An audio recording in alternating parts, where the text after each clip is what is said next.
Almost named him Peavy. Come here, blah punk, you little woofer. Get over here. My son's 5 years old. My son thinks 5 years old is a very cool age to be because that's the coolest age he's gotten to. His favorite thing about being 5 years old is he's old enough to wear a seatbelt. That's his biggest visible step towards manhood so far in his eyes, you know. He's strapped in the truck just like his daddy, and he thinks that's great. I think it's great, too, because I drive a four-wheel drive truck, and I learned this about four-wheel drive trucks.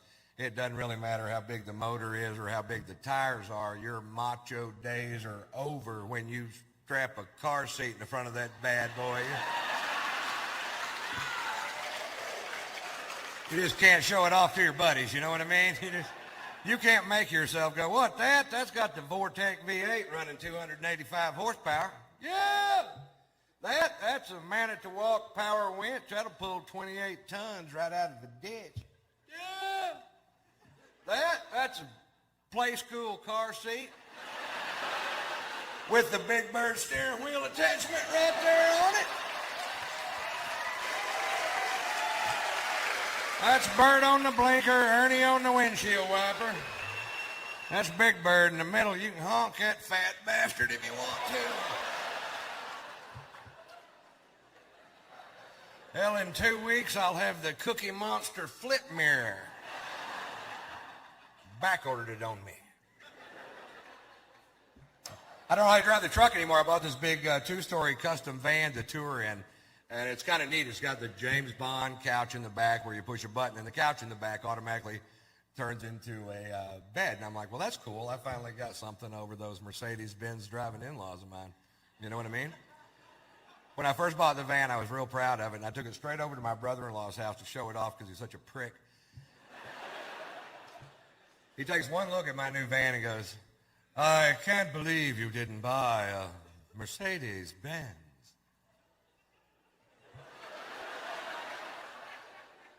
They don't make a van.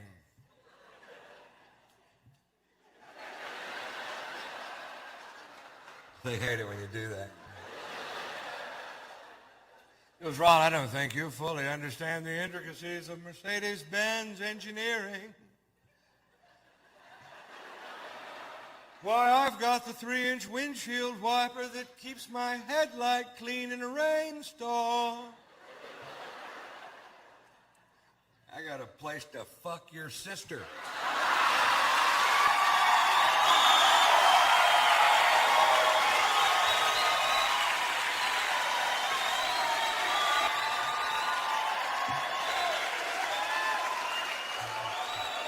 I don't know why they don't like me.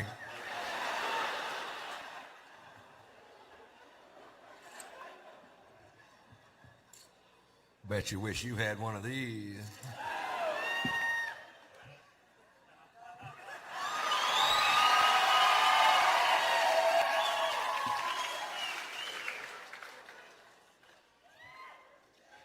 It's a kit.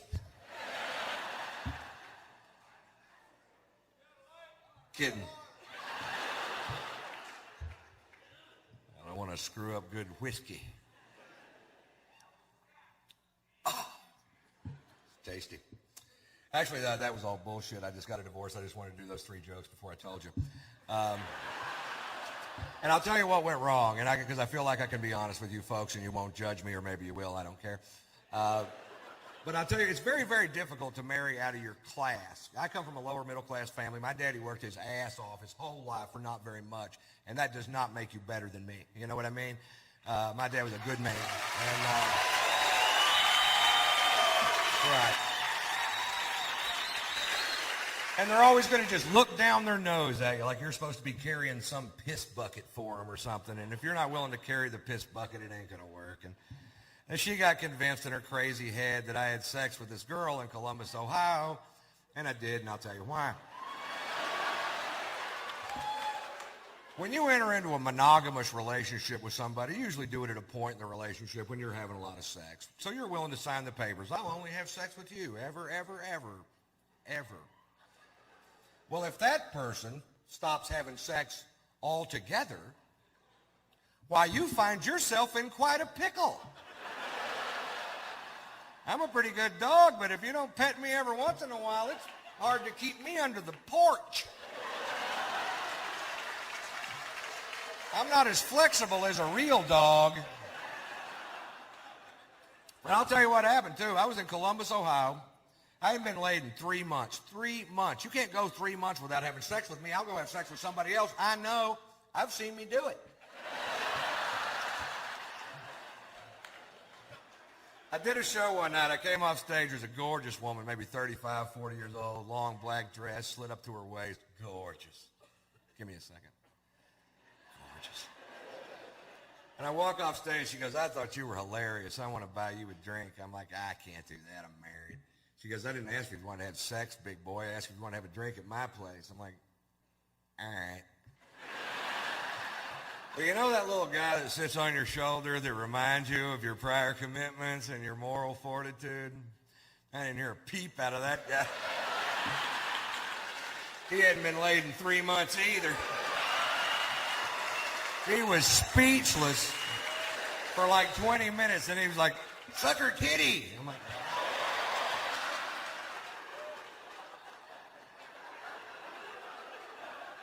I was gonna. I'm having a three-way with my conscience. As soon as the whole thing's over, he's back at his post. That was wrong, mister. I'm like, hey, 20 minutes ago, you were beating off on my shoulder, monkey boy. I hate him. He smokes pot. He burned a hole in my other jacket.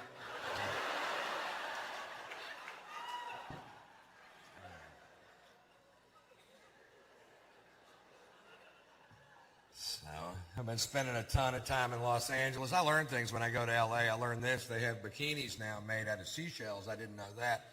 And I also didn't know this. If you're ever walking down the beach and you see a girl dressed in a bikini made out of seashells and you pick her up and hold her to your ear, you can hear her scream. Who'd have thunk it? I thought I'd hear the ocean, but not over that woman. Hush, ma'am. She was a wiggler. L.A. changes people. I got a buddy of mine from Houston. He's a comedian, moved to L.A. 6 months ago. 6 months in L.A., don't know him. 6 months in L.A., now he's a vegetarian, a humanitarian, environmentalist, great. If you're here tonight and you're a vegetarian, shut up. You're not going to recruit me. I did not climb to the top of the food chain to eat carrots. It's not even that good for you. You ever see a healthy-looking vegetarian? They look like shit, don't they? They're all plump and gray because their bodies become intolerant of things they need. And I'll give you an example. I'm on the way to the Melrose Improv in Hollywood to do a set with my buddy, and he says this, and I quote, I feel nauseous and I have a headache. I think that vegetable soup I had for lunch must have had beef broth in it. I didn't know what to say. Your system's kicking back broth? You're a manly man, aren't you? Why are you a vegetarian? I asked him, and it wasn't even because meat was bad for you. He said that raising cattle was bad for the planet with cow flatulence in the ozone and the clearing of land for the raising of cattle. What are you doing to help the environment? I'm eating the cows.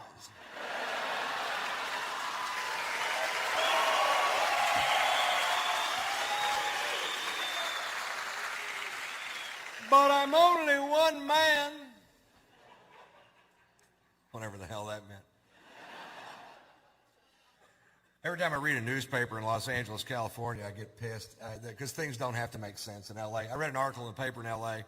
that said they're going to try to outlaw the big screen, real-life handgun shooting video games because they say that that's what's wrong with the youth of America today. They learn how to accurately shoot guns with video games. It's not a parenting problem. Oh, fucking no. No, it's a video problem. Doesn't it piss you off when you have a genuine problem, you try to tack a solution to it? It's got nothing to do with the problem. You know what I mean? I came up with a great idea. Don't outlaw those machines. Give them to the state troopers of California, because they're some of the worst shots I've ever seen in my life. I saw a shootout once live on TV that went on for so long, eventually the criminal got frustrated and shot himself. And the cops were on TV whining about it, going, he's got on body armor, he's got on body armor. I'm watching it live on CNN going, I can see his head, shoot him in the fucking head. Give my kid a shot. How's that, Daddy? Good shot, Poot. Everybody relax. Poot took him out. Thank God Poot was there with his considerable skills. Horrible shots, some cops are. You ever see tape of the Kehoe brothers from Ohio, those guys that get out of that white Suburban, they show it on cops? These guys, folks, have a shootout with the police at point blank range. Nobody gets hurt. I would love to have been at the office the next day when that guy's being interviewed by the chief. And then what happened? Well, at that point, I unloaded my semi-automatic 9mm weapon at point blank range. And then what happened? They left. Nice shooting, Elmer Fudd. There was a kid in Detroit 3 years ago, shot 8 bullets, hit 9 people. These two cops shot 22 bullets, didn't even hit the fucking Suburban.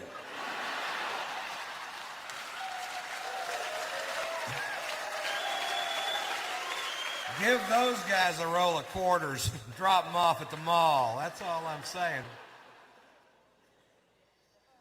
You know what I mean? It's just not like Texas, you know. I'll tell you the biggest difference between Texas and California. In Texas, we have the death penalty, and we use it.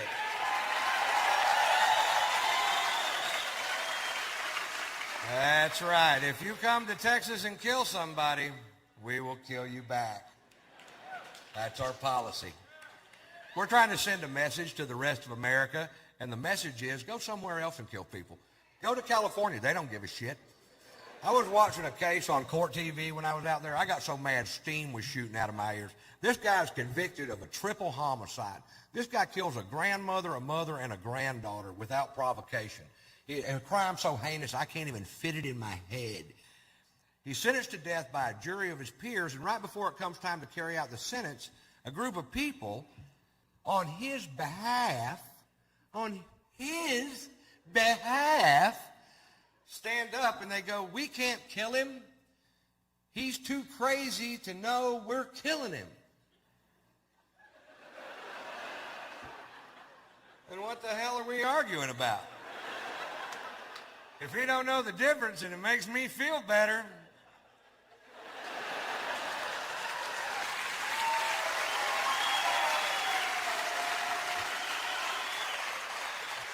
How do you know he's crazy? That's what I want to know. Of course he's crazy. Killed 3 people, you know. This is what they said. He rolls his turds into little balls and eats crayons. I'm like, shit, you got to quit putting all crazy people in one group, goddammit. You got to separate them up a little bit. You know what I mean? What does that crazy person do? Oh, he rolls his turds into little balls and eats crayons. Fine, I'll feed him for the rest of his life. What does that crazy person do? Oh, he kills productive members of our society. Well, he should have rolled his shit into little balls and ate crayons.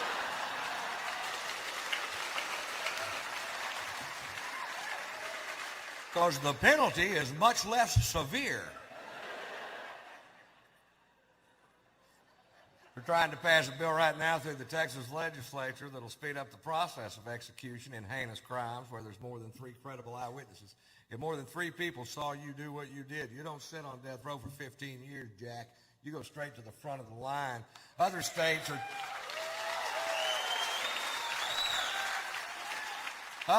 are trying to abolish the death penalty. My state's putting in an express lane.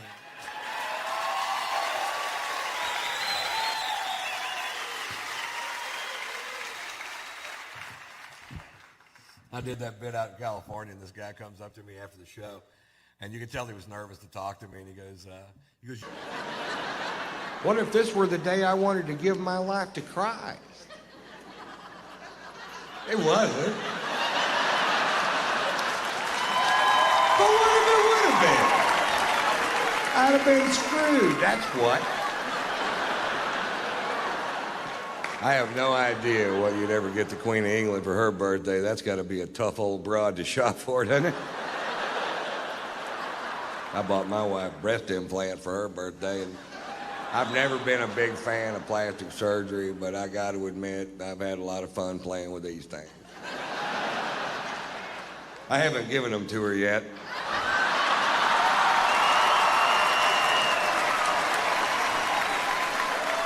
I just keep them on my tour bus and just rub them in my face.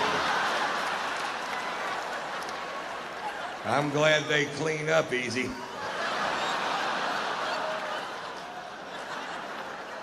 What? I'm just glad they're not made out of corduroy. That's all I'm saying. I'd have to have them Scotchgarded.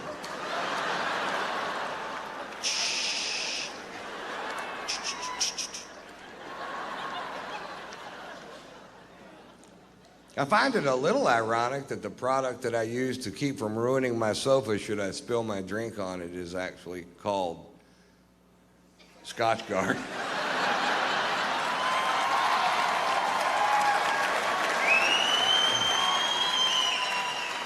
Sometimes things just work out perfect.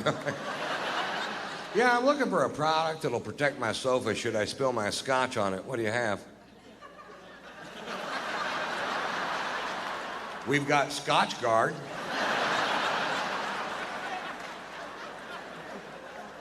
Yeah, let's go with that. Do you have Vodka Guard? How about Sperm Guard? It's a busy couch.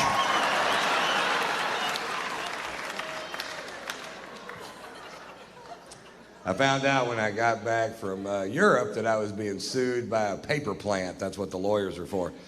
I don't know if you've ever driven by a paper plant, but the byproduct of the manufacture of paper in this country is a stench so foul it will knock you to your ever-loving knees.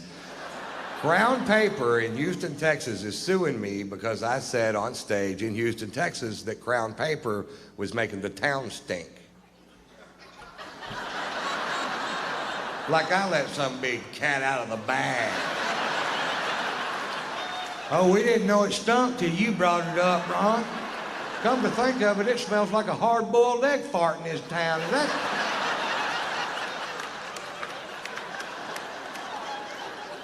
that somehow your fault, Mr. White?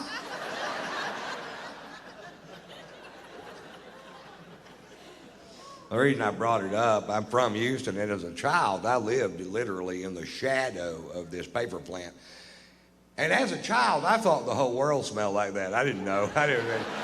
And the first time my family went on vacation to another city, I was amazed. I was like, what's that delicious smell? Oh, God, that smells like heaven and flowers mixed together. What is it? That's a sewer treatment facility. That's fetid shit. You should bottle that, send it to Houston. People can rub a little under their nose, walk right by that paper plant without throwing up their fucking lunch. And we found a new use for fetid shit. I think we all win.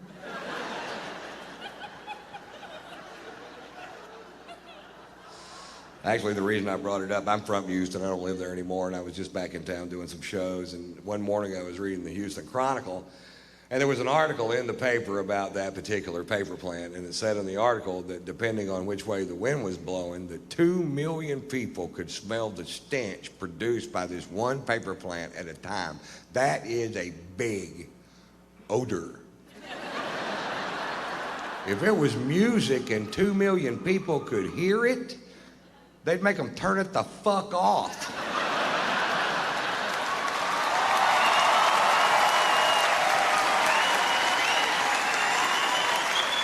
Because it's a smell, it's okay? No, it's not okay. Find a way to make paper that doesn't stink. It's not like you're trying to make catfish bait out of cabbage, goddammit. You're making paper out of wood. Paper doesn't stink, wood doesn't stink. You're doing something to make it stink. Fucking quit.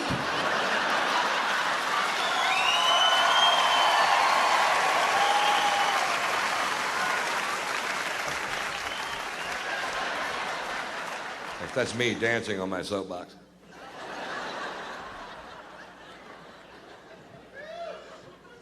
I love this country. I consider myself a patriot. I met my first wife during the Vietnam War. She was from this quaint little village outside of Phnom Penh. I can never pronounce that word.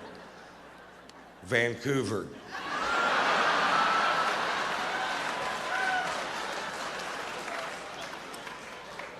It's not true. It's funny, but it isn't true. I love this country. I do what I can to support our troops no matter what they've been asked to do. I don't have to agree in advance with the mission to support the young men and women who do my bidding.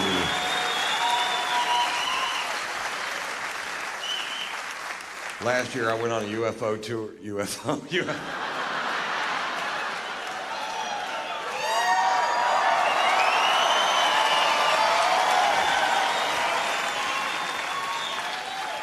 That's good, Ron. I went on a UFO tour, which not a lot of comedians are asked to do. Because the jokes translate so poorly from one planet to the next,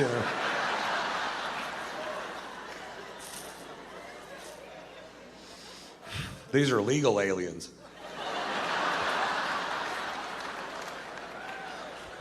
But oddly enough, they still speak Spanish.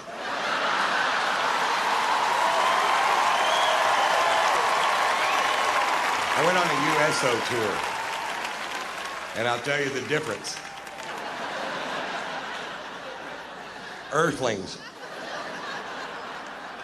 I was in Germany for 10 days doing shows for troops going into and coming out of Iraq and Afghanistan, and they asked me to go to Iraq, and I was like, fuck you.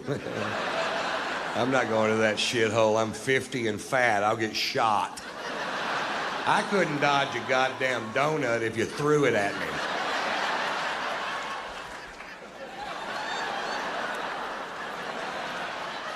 What'd you throw a fucking donut at me for, man? You hit me right in the heart, dude. And then when we filmed Blue Collar 3, we filmed it in Washington, D.C., and the fine folks at the USO asked us to spend the day at Walter Reed Hospital. And if you go to Walter Reed Hospital, you'll see a byproduct of this war nobody likes to talk about, but they should talk about it every day, because the sacrifice these young men and women have made for this country, they can't take back, and they should be applauded and saluted and given the best medical care we can give them for the rest of their lives. And they should not live in abject poverty because they made a sacrifice to the greatest nation on this planet. And if we fail there, we fail everywhere we can fail, folks.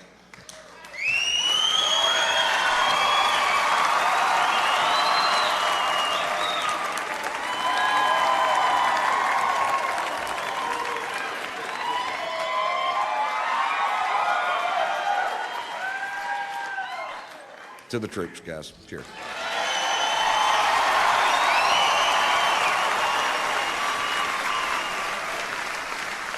I'll tell you one USO story. We're going from room to room visiting these amazingly brave Americans at Walter Reed.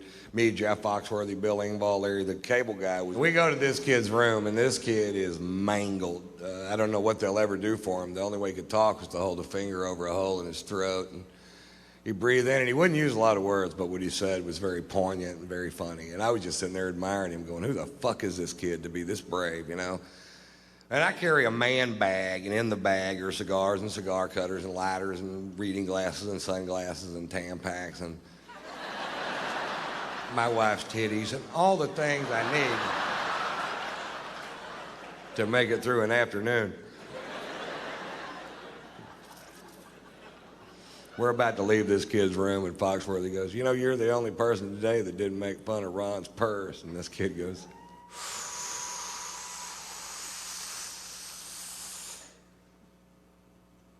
pussy.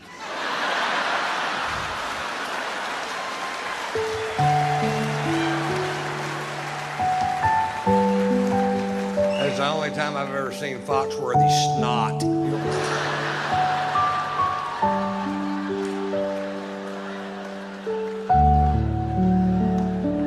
He called you a pussy, dude. Or however he talks.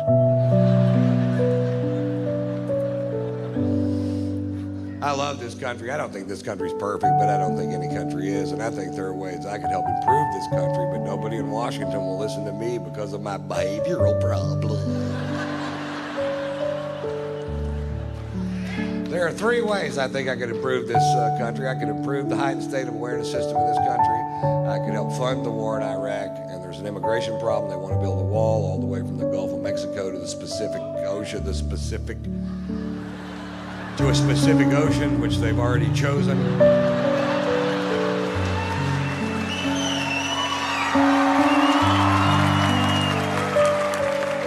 Oh, he was sharp tonight. We saw him.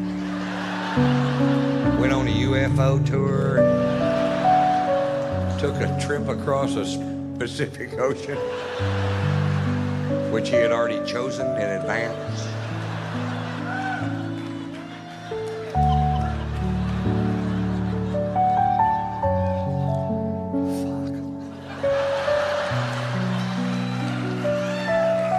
Folks, I believe in my heart that the Department of Homeland Security's color-coded, heightened state of awareness system might be the most useless thing ever shoved down the throats of the American people. In all my travels, I've yet to meet one person that knows what to do different if the heightened state of awareness is yellow or orange or yellow. Nothing ever happens anyway.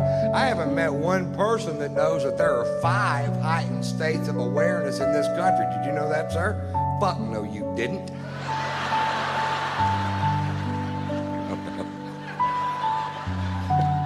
Blue, green, yellow, orange, and red.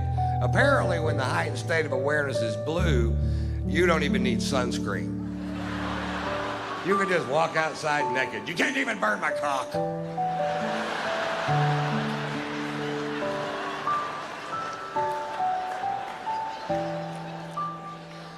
I'm not sure why the Scottish guy said that.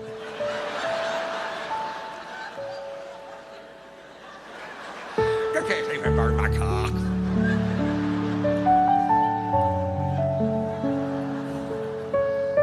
The biggest problem I have with the heightened state of awareness system in this country is that it makes no sense. The second biggest problem I have with it is that it scares my mother. Thanks. The last time the heightened state of awareness switched from yellow to orange, my mother called me, and my mother is very rural, as am I. And mother called me and she goes, the heightened state of awareness just switched to orange. I said, I know, Mother, I was watching television. She goes, I don't know what to do. I said, Mother, nobody knows what to do. They didn't even print a flyer with this program. But since we were attacked on 9/11, Mama, we've all been in a general heightened state of awareness. She goes, I don't know what that means.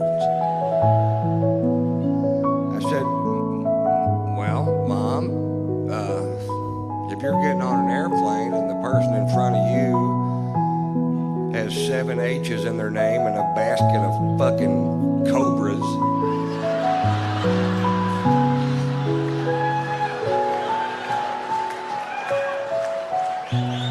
check their shoes for fuses.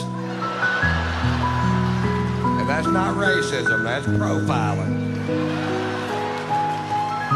And you have to do some profiling. You can't frisk 10 grandmothers just so you can pretend that that guy doesn't look suspicious. Bullshit. Go frisk his ass. When he gets all pissed off, go, sorry. And if he's still pissed off after that, go, hey, you wore the turban to the fucking airport, buddy. Yep. Buy a John Deere cap for travel days. Fuck, I don't know.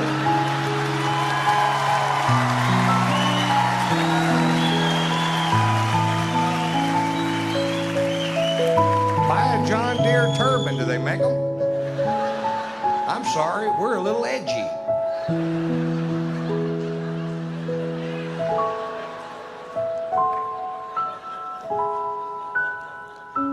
If I were in charge of the Department of Homeland Security, we'd have a heightened state of awareness system.